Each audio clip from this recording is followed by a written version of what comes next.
Good morning, and may it please the court. My name is Callard Cowdery, and I represent the petitioner, Mr. John Doe. Your Honors, with your permission, I would like to reserve 3 minutes for rebuttal. About 25 years ago, Doe dissociated from a notorious Jamaican gang, now known as the Junglists. They beat him, sliced him with a machete, and burnt him with acid. He fled to the United States.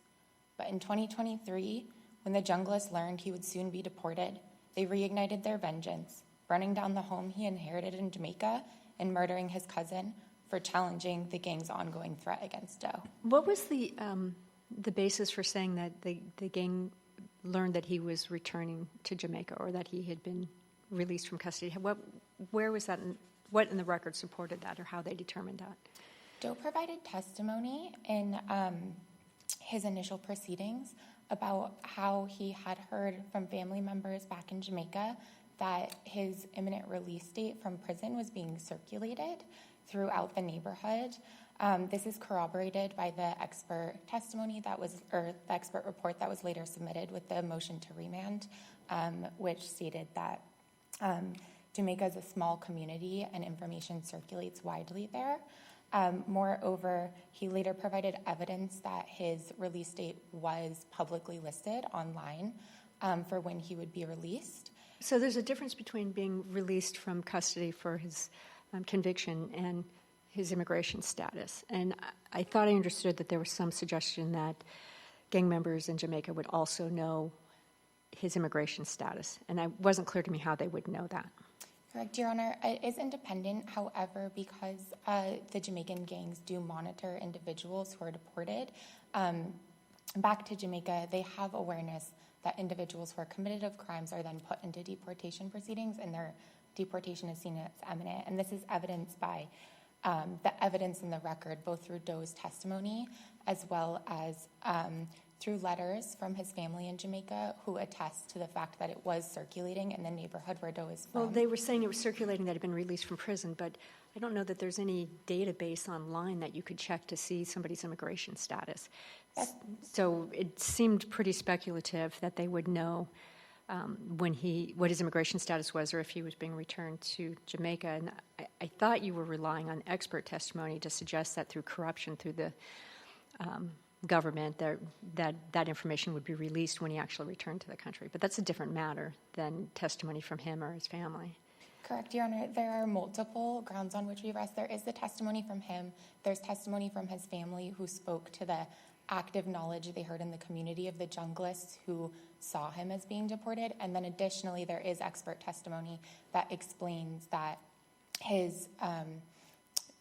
that because of corruption, Jamaican officials do communicate to the gangs. But regardless, I think the strong evidence we have here is from the family that witnessed within the community rumors circulating that Doe would be returned, showing that the information was disseminated throughout the community. So there are multiple places in the record where there's evidence to support the fact that the Junglists became aware. And today I would like to focus my time on the 3 most egregious errors that the board committed in denying Doe's motion to remand.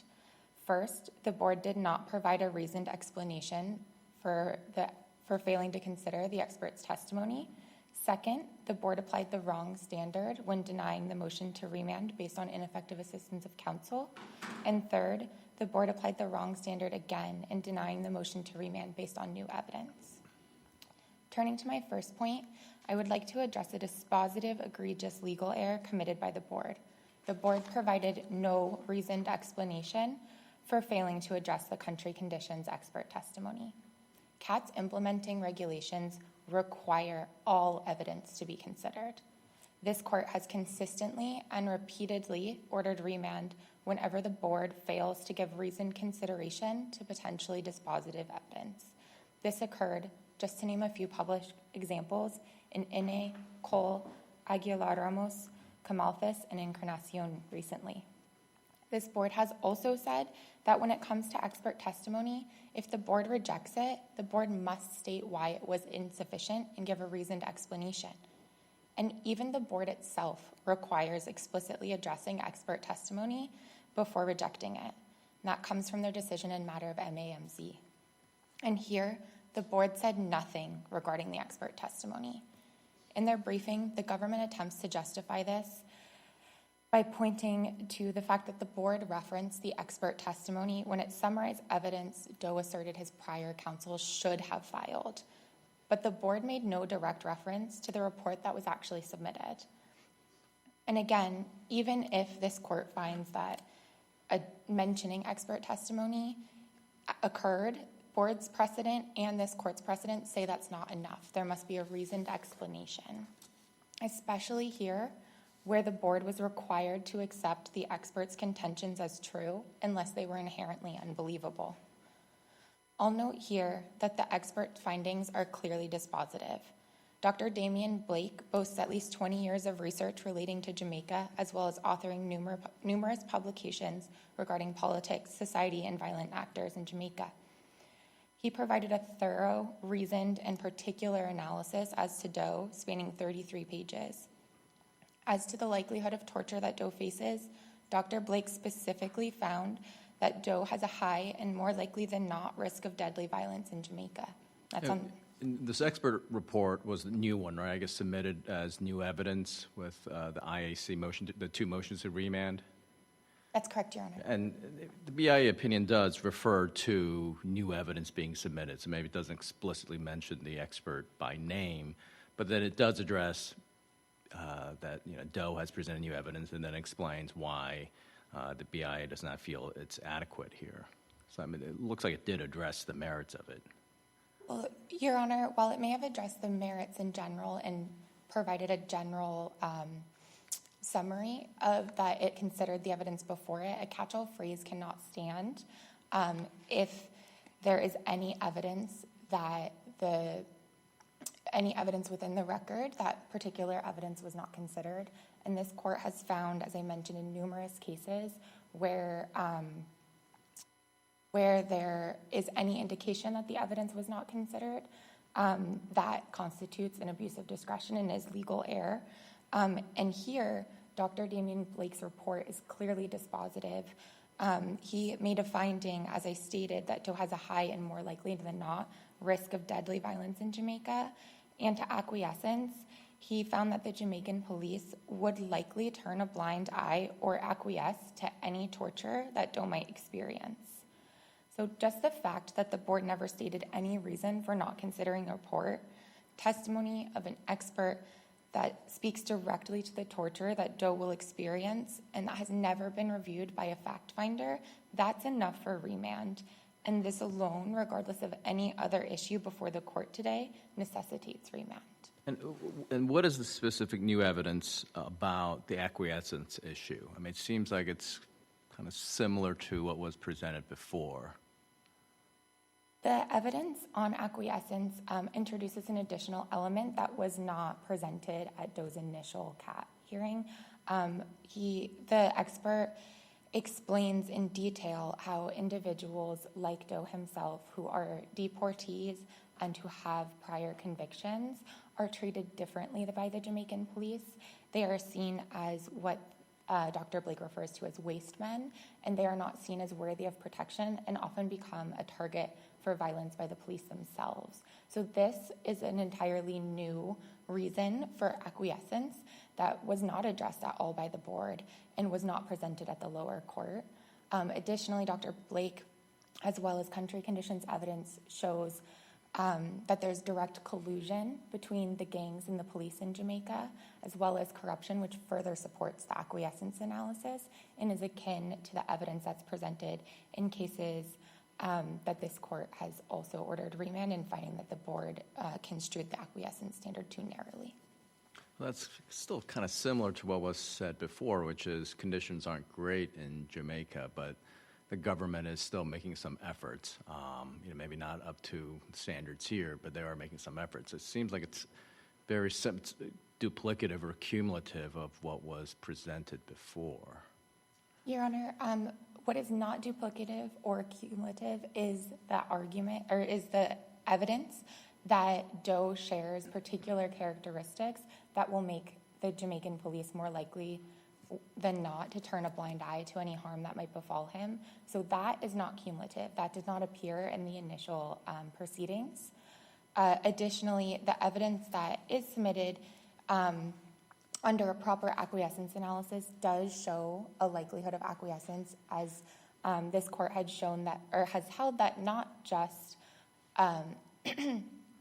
that acquiescence does not require only that the federal government itself would acquiesce, but that an official at any level would acquiesce. And here, with the copious amounts of evidence showing corruption and direct collusion between the gangs, this evidence is not duplicative and certainly meets the requirements for acquiescence. Turning to my second point, when the board found that Doe's prior counsel's ineffective assistance did not result in prejudice, it applied the wrong legal standard. This court has repeatedly held that the prejudice standard requires considering whether the deficient performance may have affected the outcome. So doesn't the BIA decision say that and cite authority for that point, and then include in parenthetical explaining that the standard is may have? You're correct, Your Honor. The board decision does cite a parenthetical. Well, it cites a case. Cites a case with a parenthetical. And setting out the standard. It's explicitly setting forth the standard, which seems to clearly indicate that the board knew the standard and were setting it forth, and it was setting it forth in its decision. Yes, Your Honor. They do cite a case and include a parenthetical that does use the correct may have affected the outcome. However, in Fonseca, this court found that there's a history of conflating standards in both the board's prior decisions as well as the Ninth Circuit's before that time. And here, the standard was clearly conflated. They did cite the correct standard through case law, but in their ultimate conclusion, they used the language would have affected. And this shows a clear conflation of standards, and this court has ordered remand in other cases where the standards have been conflated. An example of this occurs in Doe v. Garland, case number 2711884, and there both standards were cited and remand was still ordered on that basis.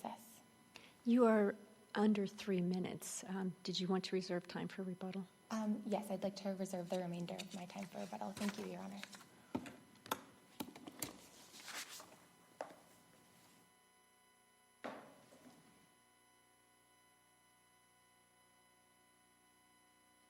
Whitaker, can you hear us? Yes? Yes, I can. Thank you. Good morning. May it please the court. My name is Kristen Whitaker, and I'm here on behalf of the Attorney General of the United States. This court should deny the petition for review. First, substantial evidence supports the agency's denial of the petitioner's claim for cat deferral because he failed to show a likelihood of torture with the requisite state action. Second, the board did not abuse its discretion in denying the motion to remand because the petitioner failed to show that he was prejudiced or that the new evidence he presented was material to his claim. Now, going to the administrative appeal or the original cat deferral claim, as Your Honor pointed out, there is no sufficient or persuasive evidence showing that the Wild Bunch gang had any continued interest in the petitioner. There had been a significant length of time that he has had any contact with gang members or also government officials. There is no evidence that he would be targeted, and he failed to show or identify any evidence that compels the contrary conclusion. So now, if we move past that issue, for the sake of argument, assume there's substantial evidence to support the IJ's initial determination. There still seems to be two very live and significant issues with respect to the motion to remand, the motion to reconsider and remand. So the one being ineffective assistance of counsel and the other being new evidence, newly discovered evidence. So can you turn to those points and explain why your friend on the other side is incorrect when she says that the board applied the wrong standard and disregarded evidence? Yes, Your Honor. So turning to the motion to remand, the board appropriately denied that motion. First off, because the petitioner failed to show prejudice. Now, the board did apply the right standard. As Your Honor pointed out, they referred to a case, and in that parenthetical, they explicitly announced the standard, which is may have affected the outcome. And as to the actual basis of that determination, they discussed the evidence that the petitioner had presented. They included the expert witness report. And this isn't just a catch-all sentence where they just said that this evidence was insufficient. They provided, as Your Honor pointed out, the basis for determining why it was insufficient, that the evidence itself was largely cumulative, and any evidence that wasn't necessarily cumulative didn't reach statutory requirements for CAT deferral. So it failed to show that mistreatment constituting torture was pervasive. So it's very clear that the agency here didn't just merely react. They considered the evidence before it and provided a reasoned decision. And there is also the presumption of regularity.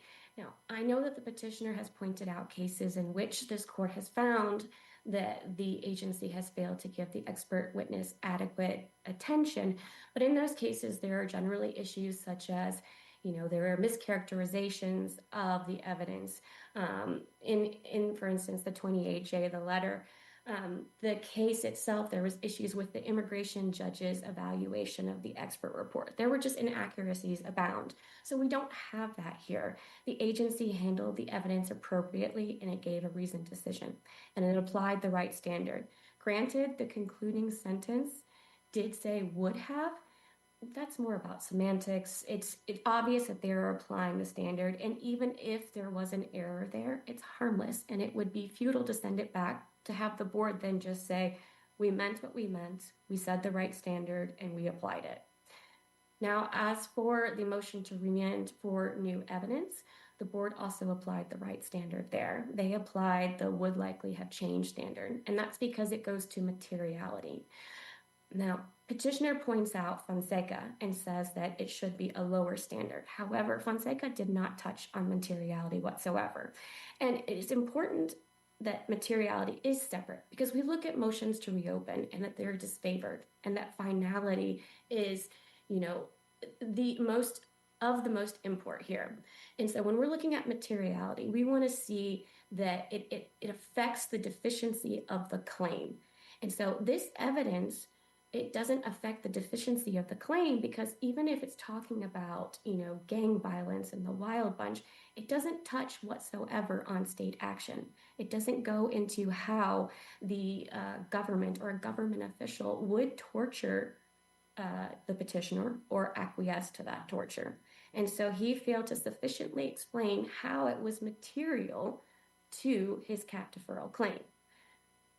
So that is why the board didn't abuse its discretion. Now, even though we haven't had clear precedent on the matter of materiality, that is another reason why the board didn't abuse its discretion in applying its standard that it believes is appropriate based on Calejo.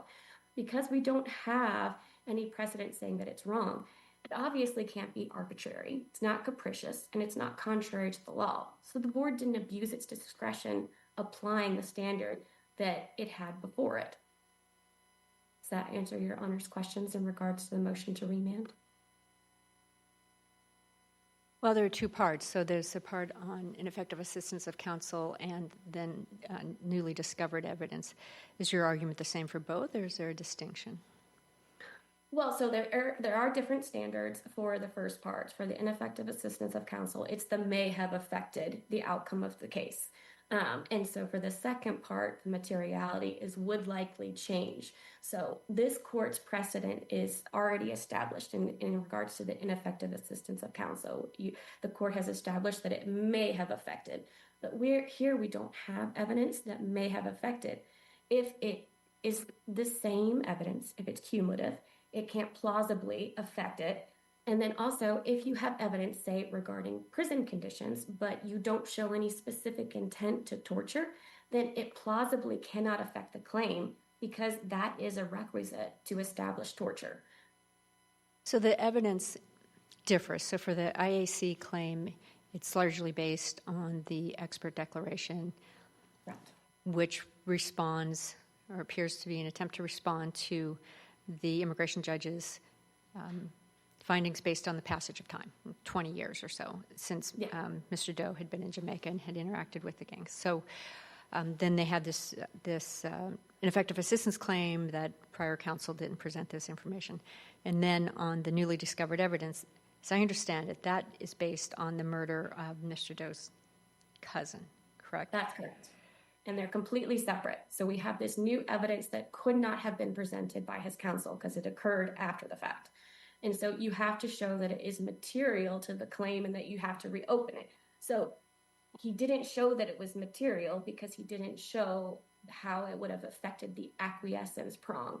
And in fact, he didn't. Which bit of evidence are you discussing now? The murder? Sorry, the cousin's murder. Okay. So he did not show how the government would acquiesce to torture of the petitioner, or an official himself would torture the petitioner.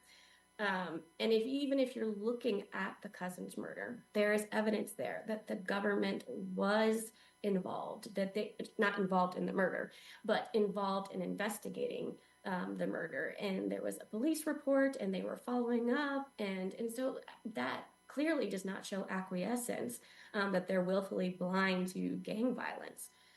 So this evidence is not material whatsoever to the cat deferral claim if you can establish a dispositive prong for cat.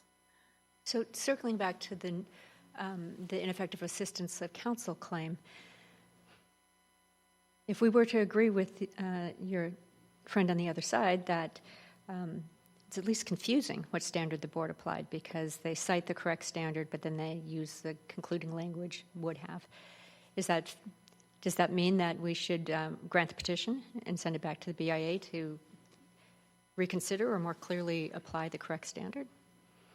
If it's a matter of just wanting the board to say, yes, this is the standard that we apply, I would contend that remand would be futile here, that's harmless error. Now, if the board thinks, or excuse me, if the court is uncertain if they applied the right standard based on the language used and also the basis of the board's decision, the reasons provided, then send it back for that specific reason for the board to clarify in regards to the ineffective assistance of counsel claim. However, the court can still look to the other part of the motion to remand in regards to the new evidence of the cousin's murder and say, board, you did that right, you didn't abuse your discretion. And you can also look to the administrative appeal and say, substantial evidence support the agency's conclusion, and that's okay. But we're looking solely at the ineffective assistance of counsel. So we usually try not to reach issues that we don't need to reach. So why would we reach those issues? Is there some winnowing effect? Do you think this is in some way helpful to the board if we were to parse through and address these three issues that you've identified separately? I think it's important to remember that a motion to reopen is disfavored. And if we're opening this all up all over again and not reaching any issues, that we have a sufficient record before us that shows that the agency did its job, we're allowing this case to continue and go beyond what's necessary. Also, there were matters that were exhausted before the agency in the administrative appeal, and there were matters that were not exhausted in the administrative appeal by counsel, and it's not by former counsel that allegedly is deficient. So if we are sending everything back and opening it all up, then you're giving it basically another bite at the apple. All right, I understand your answer. Thank you. Does Your Honor have any other questions, or does anyone have any other questions? If that is all, the respondent rests on the arguments made before you here today, as well in the answering brief. Thank you. Thank you.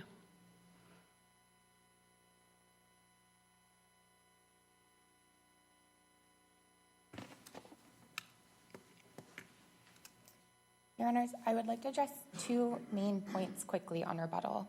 First, the government tries to excuse the errors created based on the motion to remand based on new evidence by first claiming that the board found this new evidence was not material to acquiescence.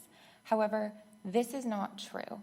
This evidence is indisputably material to acquiescence. The police report describes the murder as simply being a gang feud, when this directly contradicts witness testimony that says it arose because of the victim speaking up against the threat against Doe. Additionally, it showed no follow-up with the family. So is that the standard for acquiescence? I thought it was they're unwilling or unable, not that they're inept. At this point, Or that they don't pursue it in the way that petitioner's family would prefer. Your Honor, the standard is to show that they would acquiesce or turn a blind eye. And here, this evidence does speak to it. And importantly, at this stage, the Doe need not show complete acquiescence. All he needs to show is that the new facts alleged, coupled with the facts on the record, show that it would be worthwhile to further develop the issues. So here, we need to consider both the evidence that came in, the new evidence, as well as the record as a whole, the entire CAT record, as well as the evidence that was presented on the motion to remand based on ineffective assistance of counsel. It's not looking at this evidence in isolation. It's looking at it together with the facts already on the record, and that comes from Tobiasen. Second, the government seems to be saying that the would likely change is a standard that can be used for materiality, but that is not the law. And just because there is not precedent does not mean that the board can create a new standard in this individualized case. We're reviewing for an abuse of discretion. So if there is not a clear violation of law, that makes it a little more difficult for you to establish that the standard the board applied was, in fact, an abuse of discretion. Well, here, the would likely change standard comes from a discretionary determination. And here there is no discretionary determination. INS via Boodoo in the Supreme Court, I see that my time has run. Go ahead and finish what you were saying. And the Supreme Court held that there's only a discretionary determination where the underlying relief sought is also discretionary. And here, Doe is seeking CAT, and there is no discretion. Counsel. Yes, Your Honor. Judge Gould with a question for you. How do you deal with the circuit precedent that says motions to reopen like this are disfavored?